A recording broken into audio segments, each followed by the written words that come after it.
beliau meninggal dunia. Ternyata beliau hidup lagi, alias mati suri.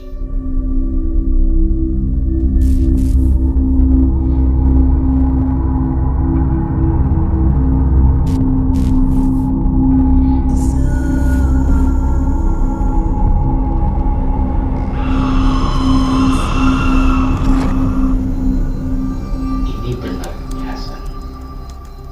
Iya benar. Gimana dia bisa balik lagi hidup selama 7 hari meninggal dengan kondisi kain kafan ini masih bersih?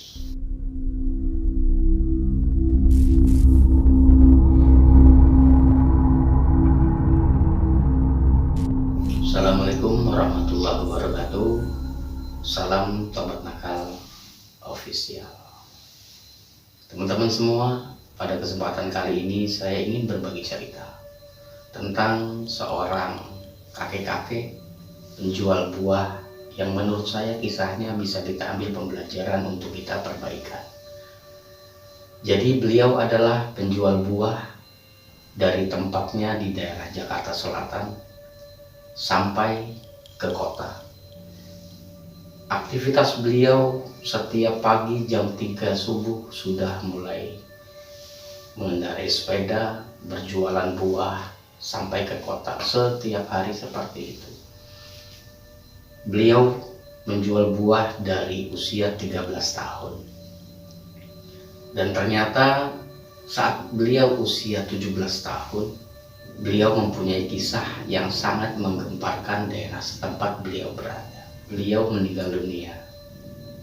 Ternyata beliau hidup lagi, alias mati suri. Di saat beliau meninggal, di saat pengajian 7 hari, ternyata beliau kembali lagi ke rumah dengan kondisi kain kafan yang memang masih sempurna, masih bersih, tanpa ada kotoran sedikit pun. Serentak warga yang hadir untuk pengajian itu kabur, pada lari, pada bingung, pada takut. Tinggal satu orang kiai yang memimpin pengajian tersebut. Dan kiai tersebut pun sempat berpikir, apakah ini setan? Ataukah ini apa? Ternyata dengan rasa was-was, rasa bingung, kiai tersebut terus memperhatikan sosok engkong tersebut. Dan ternyata memang itu bukan setan, itu bukan hantu, tetapi engkong Hasan, beliau hidup lagi. Akhirnya beliau dibawa masuk ke dalam, dibuka kain kafannya, dipakaikan sarung, dipakaikan kaos, dan diberikan minum. Dan beliau pun belum bisa berkata apa-apa. Beliau hanya terdiam. Beliau hanya duduk dengan wajah datar, dengan paras muka yang memang masih tidak ada ekspresi. Sampai berjalan waktu 3 jam kemudian baru beliau mulai berbicara. Sehingga pada saat itu kiai pun bertanya, ini benar Hasan? Iya benar. Gimana dia bisa balik lagi hidup selama 7 hari meninggal dengan kondisi kain kafan ini masih bersih? Dan engkong pun, saya bahasnya engkong, dan engkong pun bercerita, di saat di alam sana beliau bilang itu hamparan sangat luas dan hanya ada 2 jalan, jalan sebelah kiri dan jalan sebelah kanan. Dan ada satu orang, satu sosok yang mendampingi beliau, bertanya kepada engkong, mau lewat jalan yang mana? Jalan yang kiri atau yang kanan? Kalau ambil jalan yang kiri, Anda bakalan sampai pada tujuan lebih cepat, namun berbahaya. Namun kalau misalkan mengambil jalan yang kanan, jalannya ini memang agak lama, tetapi ini sangat aman dan akan sampai pada tujuan. Akhirnya engkong pun mengambil jalan sebelah kanan. Ternyata di saat beliau sedang berjalan, di sebelah kanan beliau melihat sangat indah pemandangan taman-taman dan banyak orang yang terlihat mempunyai ekspresi yang sangat ceria, dengan senang, gembira, dan banyak keindahan-keindahan yang dilihat di sebelah kanan. Ternyata di sebelah kiri beliau melihat hal yang sebaliknya. Yang dilihat adalah banyak orang yang dicambuk, banyak orang yang menjerit, banyak orang yang minta tolong, banyak orang yang menangis. Akhirnya beliau meneruskan perjalanan dengan rasa takut, dengan rasa was-was, dengan rasa yang memang tidak bisa digambarkan. Sesampainya di ujung, beliau dihampiri oleh sosok yang menemani beliau. Dan beliau memanggil sosok tersebut adalah abang. Dalam bahasa Indonesia itu adalah kakak. Bang, saya sudah sampai di ujung. Terus apa yang harus saya lakukan? Dan sosok itu pun berbicara kepada engkau. Lu belum waktunya. Lu belum waktunya di sini. Lu masih ada hal yang bisa lu lakuin di dunia. Udah, pulang dah sono ke dunia. Dan di saat itu sosok tersebut mengaku adalah Nabi Muhammad Sallallahu Alaihi Wasallam. Allahumma sholli wa sallim wa barik alaihi. Setelah pamitan, setelah keluar dari alam itu, yang ada di hadapan engkau adalah papan-papan di mana ada di kuburan. Beliau dongkrak. Setelah beliau dongkrak, ternyata beliau sudah ada di atas makam. Dan makamnya itu pun masih utuh, tanpa ada goresan, tanpa ada acak-acak, tanpa ada berantakan. Sehingga pada saat itu engkau berpikir dia akan pulang ke rumah. Dan ketika akan melangkah, beliau sudah sampai di depan rumah. Dan ketika beliau sampai di depan rumah, yang dilihat adalah warga yang sedang berkumpul, warga yang sedang mengaji, dan ternyata warga mengaji untuk 7 hari engkau meninggal. Disitulah mulai ada yang namanya pembelajaran.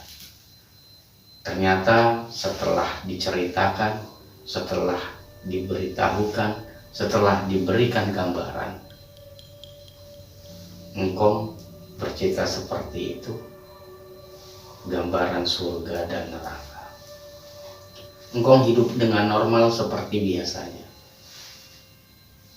Dia berjualan buah, berangkat jam 3 subuh, sampai dagangan habis jam 9 dia sudah pulang. Setiap hari seperti itu, setiap hari seperti itu. Hingga di 2008 saya bertemu dengan engkau. Dan ternyata banyak lagi cerita yang menggambarkan bagaimana sosok seorang engkau ini. Ada cerita tukang rongsok atau tukang beling. Di saat maghrib, tukang beling itu datang ke rumahnya si engkau. Namanya tukang beling, dia biasa mengambil barang-barang yang sudah tidak terpakai. Tetapi pada saat itu, yang diambil adalah sebuah panci yang masih layak dipakai dan memang masih terpakai sama engkau. Akhirnya engkau keluar dan menemui tukang rongsok itu atau tukang beling itu. Ketika ditemui oleh engkau, tukang beling itu sedang memasukkan panci tersebut. Ditanyalah oleh engkau, lu ngapain di sini? Lu kalau mau ngambil barang, lu ngambil barang yang udah nggak kepake. Jangan lu ambil barang yang masih bisa dipakai. Namanya lu maling. Engkau berbicara seperti itu. Akhirnya tukang beling itu pun mengelak. Enggak, Mbak. Saya nggak ngambil barang Bapak yang masih kepake. Yang saya ambil ini udah nggak kepake, Mbak. Dan engkau pun bilang, buka karung lu sekarang. Setelah karung itu dibuka, ternyata yang diambil adalah sebuah panci yang memang masih bagus. Dalam karung itu Ternyata banyak barang-barang yang memang masih bagus tetapi diambil oleh tukang beling tersebut. Tanpa berpikir lama, engkong pun mengambil golok dan langsung membacok kepala si tukang beling tersebut. Langsung tukang beling itu tersebut teriak, menangis, minta tolong. Kenapa? Karena palanya sudah bocor kena bacokan engkong. Ampun, ampun, ampun, ampun, ampun. Minta maaf, ampun, mau berubah, mau taubat. Lalu engkong pun berbicara, lu kalau nyari rezeki yang halal, jangan lu ngambil rezeki yang gak halal. Lu ambil barang orang yang masih bisa kepake. Emang lu mau ngasih makan anak lu pakai duit yang haram? Ampun, ampun, sambil bercucuran darah keluar dari kepalanya si tukang beling. Dengan izin Allah, kejadian itu ada hal yang sangat mengejutkan. Dengan membaca Bismillahirrahmanirrahim, engkong usap kepalanya tukang beling. Ternyata dengan kuasa Allah, luka itu, kepala yang dibacok itu sembuh seketika dan darahnya pun tidak ada. Dari situlah tukang beling tersebut mengaku bahwa dia bersalah dan tidak akan mengulangi perbuatannya lagi. Dan alhamdulillah dari situ tukang beling lebih rajin lagi beribadah dan sering main ke rumahnya si engkong. Dan juga ada kejadian tukang somai di saat maghrib, setelah adzan maghrib masih dengan sholawatan, belum mulai sholat, belum mulai masuk waktu sholat, dia nyalakan tuh, dia pencet tuh bunyinya totet, totet, totet, totet, totet. Engkong pun mendengar, disamperin sama engkong, woi, lu nggak tahu nih maghrib? Kalau lu lagi maghrib, jangan lu nyalain, jangan lu pencet tuh bunyi-bunyinya banyak-banyak. Lu pencet sekali, orang juga udah tahu kalau lu tukang somai. Iya be, kita nggak bunyiin lagi. Berlanjutlah seperti biasa. Ternyata keesokan harinya tukang somai itu masih memencet dengan berkali-kali. Engkong pun mendengar, tetapi sudah masuk waktu maghrib. Engkong pun lanjut untuk sholat. Setelah selesai sholat, ternyata masih dipencet bunyinya, masih totet, totet, totet, totet. Disamperin lagi lah tuh tukang somai dan langsung berbicara, lu kalau gue kasih tahu nggak ngerti, mungkin ini yang bisa ngerti. Dengan golok yang dibawa oleh engkong, langsung dibacok lagi kepala tuh tukang somai sampai berdarah dan sampai sama seperti tukang beling itu. Beliau minta maaf, minta tolong, tidak mengulanginya lagi, akan berubah segala macam dengan memohon. Be, mohon be, ini be sakit be, mohon be. Langsung engkong berbicara, lu kalau mau minta, lu mohon jangan sama gua, lu minta sama Allah. Kalau lu nggak mau ngulangin ini lagi, kalau lu mau berubah dengan izin Allah, lu bakalan sembuh. Iya be, saya bakalan berubah be, saya bakalan tobat. Saya nggak bakalan bunyi-bunyiin lagi nih kalau lagi maghrib. Akhirnya terulang lagi kejadian seperti tukang beling. Dengan izin Allah, dengan membaca bismillah, maka engkong usap kepalanya dan lukanya pun tidak ada, darahnya pun tidak ada. Dari situ kabar berhembus bahwa setelah engkong mati suri, beliau mempunyai satu kelebihan. Beliau mempunyai satu karomah yang Allah berikan. Banyaklah orang yang datang ke rumah engkong untuk sekedar ngopi, untuk sekedar ngobrol, untuk sekedar tukar pikiran, dan bahkan tidak sedikit pun orang yang datang untuk meminta petuah-petuah atau wejangan-wejangan dari engkong. Nah, di tahun 2008 itu ketika saya bertemu dengan engkong, beliau cuma pesan, yang penting jaga kebersihan, rukun mandi, rukun wudhu, rukun istinja. Kalau itu semua sudah bersih, ibadah kita insya Allah akan lebih bisa diterima. Kenapa? Karena dasarnya sudah bagus. Dan itu selalu yang diingatkan oleh engkong kepada saya. Itu selalu yang diingatkan kepada saya. Dan setiap ketemu itu lagi yang diingatkan kepada saya. Selang berjalannya waktu, dengan kesibukan yang saya miliki, saya bekerjalah di salah satu catering di daerah Pondok Gede. Di situ saya bekerja hanya Sabtu Minggu menjadi waiters panggilan. Sabtu Minggu saja saya bekerja. Tetapi dari hari Senin sampai hari Jumat di situ ada kegiatan yang bisa saya lakukan. Tugas saya adalah membersihkan masjid yang ada di atas catering tersebut. Setiap hari, karena di masjid tersebut ada banyak kiai yang berkumpul untuk ngaji bersama setiap harinya. Tugas saya adalah membersihkan. Kalau sudah selesai ngopi, kalau kiai-kiai itu capek, saya urupin satu-satu. Hanya satu harapan saya ingin mendapatkan keberkahan dari orang-orang yang soleh. Setelah berjalannya waktu, Senin sampai Jumat saya di masjid. Sabtu Minggu saya mulai kerja jadi waiters. Berjalan waktu hingga di tahun 2010.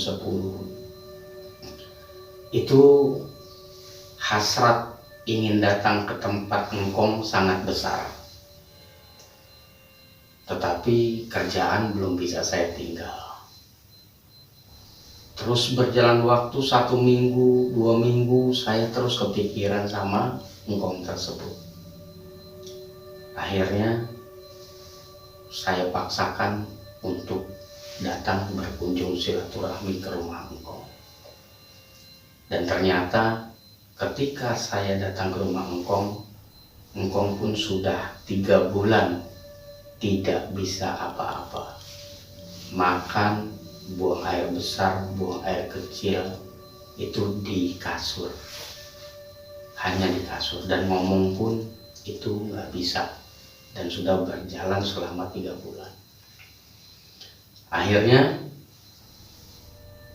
saya datang dan saya kaget melihat hal itu. Lalu saya coba untuk bacakan doa yang saya bisa di telinganya engkong. Dan ternyata di saat itu juga engkong langsung bisa berbicara. Saya dan khususnya keluarganya engkong pun sangat kaget. Kenapa? Karena 3 bulan engkong udah gak bisa ngapa-ngapain. Beliau cuma berkata, kalau lu begini terus Tong, lu bakalan jadi orang yang benar, jadi orang yang sukses. Udah, lakuin aja hal kebaikan, gak usah mikir. Kenapa? Karena di dalam kebaikan itu ada Allah yang menggerakkan. Itu yang beliau sampaikan. Setelah itu saya bilang, yaudah kong istirahat aja. Saya izin ke depan ya. Setelah izin ke depan saya ngerokok sebatang. Itu sudah masuk jam 11 malam. Akhirnya saya tidur dan berniat untuk sholat tahajud di malam harinya. Ketika sholat tahajud, saya berdoa kepada Allah, ya Allah, kalau memang engkong Hasan ini masih engkau berikan kesempatan untuk hidup dan masih bisa bermanfaat di dunia, berikanlah kesembuhan, mudahkanlah dan sehatkanlah beliau. Tetapi kalau memang engkau sudah mentakdirkan waktu beliau sampai sini, saya dan keluarga sudah ikhlas. Berikanlah nutup usia yang semudah-mudahnya, yang segampang-gampangnya. Setelah itu, setelah sholat tahajud, saya pun tidur kembali sampai terbangun waktu sholat subuh. Setelah sholat subuh, saya pamit untuk pulang. Dan saya melanjutkan lagi aktivitas untuk bekerja di catering. Ternyata di saat saya pulang jam 9 pagi, engkong sudah bisa mulai beraktivitas kembali. Engkong sudah mulai bisa bergerak, bahkan beliau sudah macul di kebun. Itu pun membuat geger warga. Tetapi warga tidak terlalu mengambil pusing. Kenapa? Karena kisah engkong yang memang beliau mempunyai satu kelebihan yang Allah berikan di saat setelah beliau mati suri. Jadi warga cuma berpikir, oh mungkin karena beliau ini sudah pernah mati suri, maka ada keajaiban-keajaiban yang bakal terjadi dari karomah yang Allah berikan. Mulailah berjalan lagi. Singkat cerita, waktu itu berjalan selama 1 tahun 2 bulan. 1 tahun 2 bulan kemudian saya dikabari, ditelepon oleh keluarga bahwa engkau sudah meninggal. Dan ketika saya datang, ternyata itu sudah yang ke-40 hari. Lalu saya sontak bertanya dan berbicara sama keluarga, kenapa saya tidak diinfokan, kenapa saya tidak dikabari bahwa engkau meninggal. Dan ternyata pesan beliau adalah, kalau gua sakit lagi, lu jangan kabarin nih, ntar kabarin dia kalau misalkan udah 40 hari. Jadi dipesan seperti itu. Akhirnya dari situlah saya merasa, oh mungkin ini memang sudah jalannya, sudah takdirnya. Waktu pun berjalan 40 hari, 100 hari, dan di saat 1000 hari ada satu kejadian lagi yang memang membuat saya berpikir, dan itu di luar dari nalar. Malam Jumat pertama saya bermimpi bahwa engkong itu datang menemui saya. Tong, lu datang ke rumah, itu gua udah siapin buat lu, ada peninggalan yang gua punya. Lu pakai dah, lu rawat dah, biar manfaat. Itu malam Jumat pertama. Tetapi saya tidak hiraukan karena mungkin saya berpikir itu adalah bunga tidur. Masuk malam Jumat kedua, saya pun bermimpi kembali dan beliau pun berbicara. Tong, udah lu ambil no barang peninggalan gua, titipan gua di rumah. Bilang aja, gua bilang sama lu buat ngambil ini barang. Dan disitu pun saya mulai dilema. Ambil, enggak, datang, enggak. Akhirnya saya ambil keputusan untuk tidak datang. Sampai malam Jumat ketiga, saya pun didatangi lagi oleh beliau melalui mimpi. Tong, lu ambil. Kalau lu nggak ambil, kesian di elunya karena ini hak elu, gue dititipin buat lu. Akhirnya saya tidak mengambil barang tersebut karena saya berpikir kalau seandainya saya datang terus langsung bilang sama keluarganya, saya dimimpiin didatengin engkong suruh ambil barang tinggalannya, barang yang dititipin. Saya cuma berpikir, iya kalau keluarganya percaya. Dan lagi, iya kalau benar barang itu ada. Dan yang ketiga saya berpikir, iya kalau beneran engkong titipin ke saya, kalau barang itu memang benar ada. Akhirnya saya tidak datang ke rumah engkong. Dan keanehan mulai terjadi di saat saya ingin sholat Jumat. Padahal kondisi badan saya itu masih benar-benar stabil, nggak sakit, nggak apa. Tapi tiba-tiba di saat saya selesai mandi, saya ingin berangkat ke masjid untuk sholat Jumat. Seluruh badan saya lemes, pinggang saya sakit yang teramat sakit. Sampai saya berjalan pun cuma selangkah. Akhirnya saya ambil keyakinan bahwa saya ingin ibadah, saya ingin sholat. Gimana pun caranya saya harus sholat. Akhirnya saya sholat dengan jalan setapak demi setapak. Akhirnya di jalan ketemu sama teman. Dia bilang, lu ngapain sih jalan pakai dilagu-laguin? Ditabuk lah tuh pinggang, makin sakit. Saya nggak kebayang sakitnya seperti apa. Sampai saya berhenti di situ ada 10 menit untuk bisa meredakan rasa sakit ini dan dilanjut berjalan ke masjid. Setelah sampai masjid saya sholat dengan biasa dan pulang dengan sama. Setapak demi setapak, setapak demi setapak. Sampai rumah saya berpikir, apakah memang harus saya datang ke rumah engkau? Apakah saya harus sampaikan apa yang saya mimpi? Akhirnya dengan keyakinan bahwa saya ini punya niat baik menyampaikan apa yang disampaikan dan tidak ada niat yang lebih dari itu, saya beranikan dan saya yakinkan diri untuk datang ke rumah engkau. Sampailah saya di rumah engkau. Saya bilang ke Nyai, Nyai itu adalah istrinya engkong. Assalamualaikum Nyai. Waalaikumsalam. Nah tumben baru kesini, udah lama ditunggu-tungguin juga. Iya Nyai, belum bisa kemana-mana, kita lagi ada urusan. Akhirnya saya beranikan diri untuk berbicara.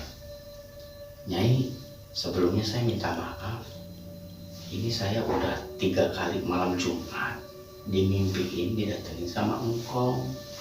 Kata engkong pesannya, Tong, lu datang dah ke rumah, ada barang yang gue titipin, yang gue amanahin ke lu, karena haknya buat lu biar bisa manfaat dah tuh barang. Nah, akhirnya saya cerita seperti itu, dan yang bikin saya aneh di luar pemikiran saya, dan Nyai pun berbicara. Nah itu yang mau gue sampein. Engkong juga pesan ke gue begitu. Dia juga datang ke mimpi gue, bilang tuh yang di kotak tuh dikasih tuh, dia punya hak biar bisa manfaat tuh barang.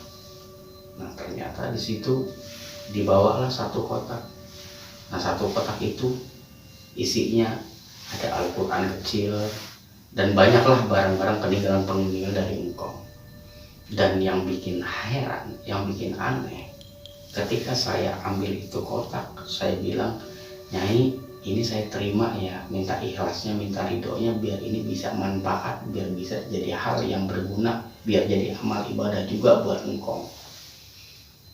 Akhirnya Nyai pun berbicara, iya, gue mah ikhlas, orang ini mah emang engkong yang ngasih ke lu, yaudah bawa dah biar manfaat. Dan di situ satu hal yang aneh lagi terjadi.